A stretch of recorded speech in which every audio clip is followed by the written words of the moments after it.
Mesdames et messieurs, en mai dernier, devant vous, j'avais eu l'occasion de dresser un premier bilan du travail que nous menons depuis plus de 6 mois et de vous donner les grandes lignes de notre stratégie de planification écologique pour accélérer et réussir à baisser nos émissions de gaz à effet de serre de 55% d'ici 2030. La voix que vous entendez, c'est celle d'Elisabeth Borne, Première ministre française de mai 2022 à janvier 2024. Elle s'exprime le 12 juillet 2023 devant le Conseil national de la transition écologique pour faire le point sur les avancées françaises en la matière. Et nous avons pu en débattre et en tenir compte. L'action gouvernementale, elle est cadrée par la stratégie nationale carbone. Et c'est cette stratégie dont il est question dans ce 3e épisode de Pastille verte, le podcast pour mettre du climat dans vos sujets. Je suis Louise Régent, je suis journaliste, ni scientifique, ni spécialement calée sur ces questions-là. Alors pour vous en parler, je suis allée rencontrer des confrères et des consoeurs dont c'est la spécialité. Aujourd'hui, l'accélération continue et nous sommes bel et bien sur le chemin de la neutralité carbone. Épisode 3, stratégie nationale bas carbone et budget carbone, ce qu'il faut retenir.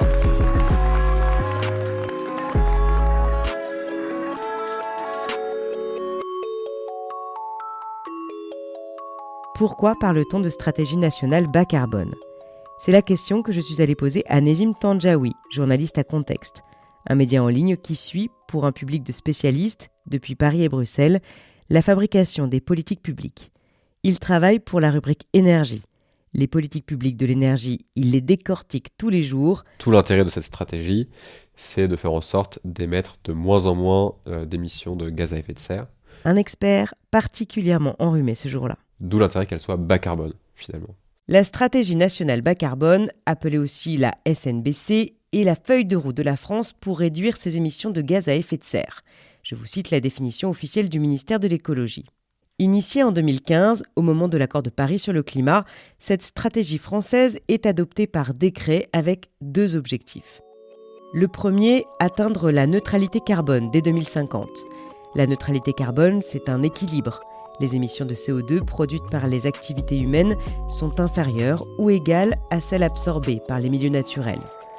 Deuxième objectif, réduire l'empreinte carbone des Français. L'empreinte carbone, c'est le poids de notre activité en gaz carbone. Et ça, on y reviendra dans le prochain épisode. Et du coup, il y a des objectifs chiffrés par période en termes de réduction des émissions de gaz à effet de serre. Sarah Sermonde-Dadaz. Elle est journaliste scientifique, chef de rubrique environnement et énergie à The-Conversation France. C'est-à-dire qu'ils disent entre telle période et telle période, la France ne doit émettre que tant de tonnes de CO2, de mégatonnes de CO2 pour rester dans l'objectif du coup de limitation du réchauffement planétaire.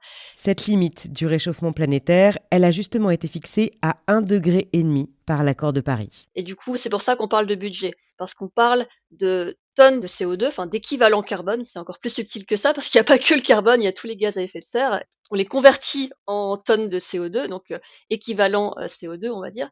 Et tout ça, ça nous donne un budget comptable. Donc voilà, on peut se permettre d'émettre tant de CO2 équivalent entre telle année, et comment on fait pour répartir ce budget, en fait. Voilà. La première stratégie nationale bas carbone de 2015, ou SNBC 1 pour les intimes, porte sur la période 2015-2018. L'idée est de parvenir à réduire de 40% les émissions de gaz à effet de serre d'ici 2030 par rapport à 1990.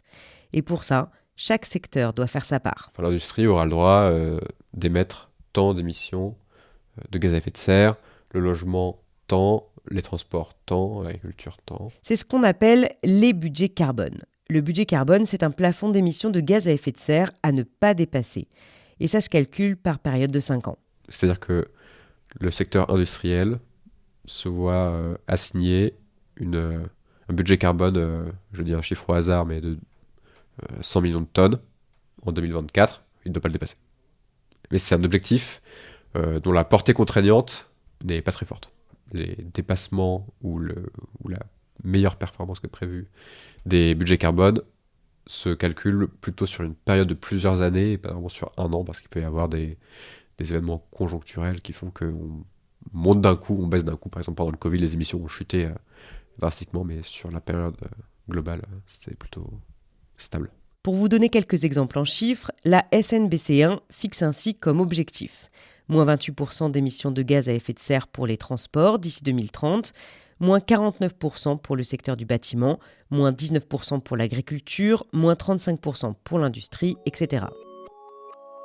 Une première révision de cette stratégie nationale bas carbone, ou SNBC2, est ouverte en 2019, pour la période 2019-2023. Là, les choses se corsent un peu. La France doit réduire de 55% ses émissions de gaz à effet de serre d'ici à 2030 si elle veut se conformer au nouvel objectif fixé par l'Union européenne. La seconde révision, la SNBC3, est en cours d'écriture.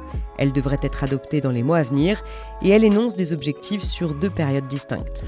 La première, elle porte sur 2024-2028. Et pour cette première période, le budget carbone annuel de la France sera de 327 millions de tonnes par an. En 2022, le plafond à ne pas dépasser, c'était 406 millions de tonnes équivalent CO2. Donc 327 millions de tonnes par an, c'est moins bien sûr, mais ça représente encore beaucoup d'allers-retours Paris-New York en avion. Un aller-retour Paris-New York, c'est 1,75 tonnes. Un trajet qui est le maître étalon de l'empreinte carbone dans les médias. Et sur la période 2029-2033, le budget ne sera plus que de 239 millions de tonnes de CO2 par an. Donc on passe de 327 à 239, ce qui est une marche assez importante. Et pour parvenir à l'objectif neutralité carbone en 2050, vous l'aurez compris, plus le temps avance, plus les budgets carbone diminuent. C'est le travail du SGPE, le Secrétariat général à la planification écologique, de contrôler que chacun des secteurs respecte bien son budget carbone. Alors les mémères, on va où? On va à la pâture? Réduire l'empreinte carbone de son exploitation, c'est ce qui a poussé Denis Miramont à allonger le temps de pâturage de ses vaches. Elles passent désormais 245 jours par an à l'air libre. Et alors si par exemple le secteur de l'industrie émet moins de gaz à effet de serre que prévu, est-ce qu'il peut revendre le reste de son quota à celui des transports par exemple qui lui risque de dépasser ? Il n'y a pas de mécanisme qui permet de dire « Ok, je suis les transports et je rachète l'industrie ». Par contre, le gouvernement, voyant qu'un secteur surperforme, entre guillemets, peut se dire que pour la période d'après, pour la prochaine révision, il fera peser plus d'efforts sur ce secteur qui visiblement a plus de facilité à se décarboner, et fera peser moins d'efforts sur un autre secteur qui visiblement a du mal à se décarboner. Par exemple, l'énergie, et je crois les bâtiments a pas mal performé en termes de décarbonation ces derniers temps. Donc les efforts ont pas mal pesé sur ces deux secteurs, alors que les transports ont énormément de mal à baisser, et l'agriculture pareil. En résumé, quand on parle de budget carbone, on parle des secteurs d'activité dans le cadre de la stratégie nationale bas carbone.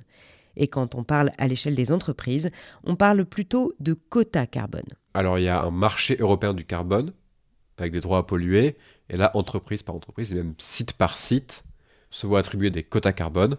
Si finalement ils polluent moins que le nombre de quotas qu'ils leur attribuent, ils peuvent le revendre sur ce marché du carbone. Mais on ne calcule pas à ce moment-là par secteur, mais bien entreprise par entreprise, même site industriel par site industriel. La stratégie nationale bas carbone, c'est donc un plan d'action qui concerne la France, une démarche éminemment politique. Mais notre pays s'inscrit évidemment dans une action beaucoup plus large avec des accords internationaux. Les climatologues parlent aussi de budget carbone global.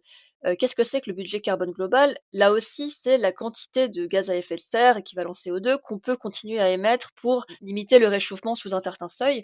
Et ça se calcule. Ça se calcule par des climatologues et ça se calcule nécessairement à l'échelle globale, en fait. Parce que forcément, le système planétaire, il est un. Il y en a un, il est global. Et derrière, la vraie difficulté, c'est que ce budget carbone, qu'est-ce qu'on en fait? Est-ce qu'on le divise de manière égale entre les différents pays? Ce serait pas très juste, étant donné qu'il y a des pays qui sont quand même historiquement plus responsables que d'autres et qui sont plus gros émetteurs. Il y a des gens qui disent que c'est un indicateur un peu dangereux parce que ça peut décourager en fait. Juste on voit quand on regarde le budget carbone qui reste à l'échelle planétaire pour ne pas dépasser les 1,5 degrés, on réalise qu'il est quand même tout petit. Voilà, c'est un chiffre, faut voir ce qu'on en fait et à quoi ça peut servir.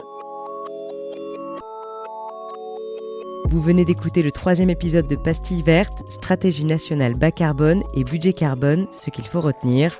Merci à Sarah Sermon-Dadaz et Nezim Tandjaoui pour leur participation et à très bientôt pour de nouveaux épisodes.